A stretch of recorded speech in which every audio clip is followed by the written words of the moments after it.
खापा पारशिवनी मार्गावर ढकारा फाट्याजवळ ट्रक व दुचाकीच्या भीषण अपघातात दुचाकीसह मागे बसलेला तरुणाचा जागीच मृत्यू झाला। ही घटना खापा पोलीस स्टेशन अंतर्गत रविवार 5 ऑक्टोबरला सायंकाळी 6:30 वाजताच्या दरम्यान घडली।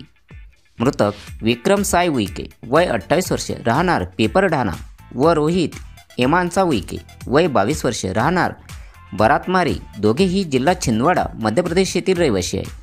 मिळालेल्या माहितीनुसार विक्रम आणि रोहित हे दोघेही कोथुर्णा शिवारातील डपई फाट्याजवळील असलेल्या मॅग्निक प्रोडक्ट्स कॉर्पोरेशन प्रायव्हेट लिमिटेड कंपनीचे कामगार असल्याची माहिती आहे। रविवारला खापा येथील आठवडी बाजार असल्याने दोघेही बाजाराला आले होते। बाजार घेऊन परत जाताना ढकारा फाट्या येथील वळण मार्गावर दुचाकीवरील नियंत्रण सुटल्याने पार्श्वनीकडून खाप्याकडे येत असलेल्या ट्रकला जोरदार धडक दिली। धडक एवढी भीषण होती की दोघेही ट्रकच्या चाकाखाली आल्याने गंभीर जखमी होऊन त्यांच्या जागीच मृत्यू झाला।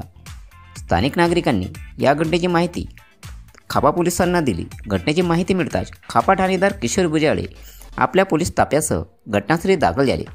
हितज्योती आधार फाउंडेशनचे हितेश बनसोड यांच्या रुग्णवाहिकेने जखमींना सावनेर येथील प्राथमिक आरोग्य केंद्रात हलविण्यात आले।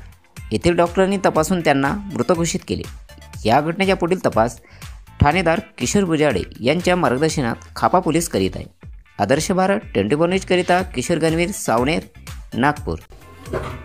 ताज्या बातम्या आणि घडामोडीसाठी पाहत राहा आदर्श भारत 24 न्यूज। चॅनलला लाईक, शेअर आणि सबस्क्राईब करा।